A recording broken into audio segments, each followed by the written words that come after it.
চলছে তরমুজের মৌসুম। এই গাঢ় লাল টকটকে বর্ণের শরবতটি দেখলে চোখ যেমন শান্তি পায়, ঠিক তেমনি শরবতটি পান করার পরেও শরীরটি ঠিক তেমনি শান্তি পায়।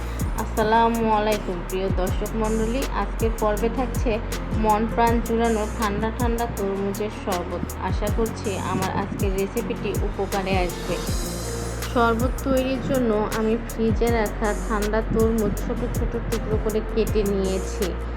আমি এখান থেকে কোনো ধরনের বীজ ছাড়িয়ে নিইনি, বীজ সহ টুকরো করে কেটে নিয়েছি। এখন একটা ব্লেন্ডারের জারে একে একে সবগুলো তরমুজের টুকরোগুলো দিয়ে দিচ্ছি।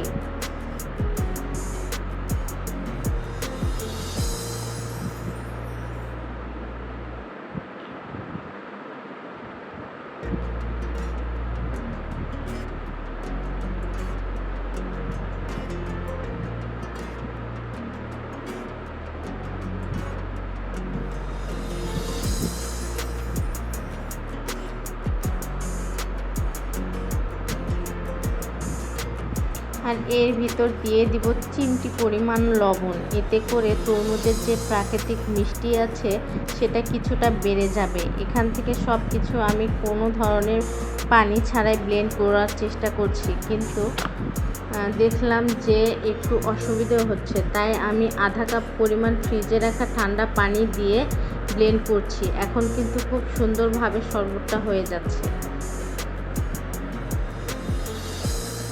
এখন এই শরবতটা একটা ছাঁকনির সাহায্যে ছেঁকে নিতে হবে।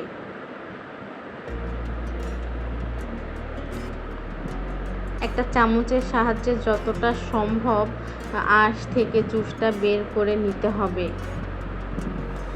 এগুলো যদি না ছাঁকেন খেতে কিন্তু ভালো লাগবে না, আর উপরের যে আঁশটা রয়ে গেছে এগুলো ফেলে দিতে হবে।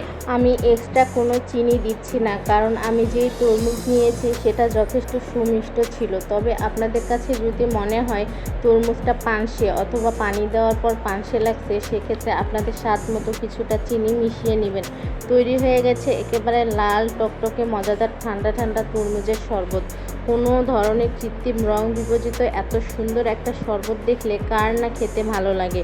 উপরে আপনারা আপনাদের পছন্দ মতো বরফ কুচি দিয়ে পরিবেশন করবেন। আজকের মতো আমি বিদায় নিচ্ছি। আমার পরবর্তী রেসিপি দেখার জন্য আমন্ত্রণ রইল। সবাই ভালো থাকবেন, আমার জন্য দোয়া করবেন।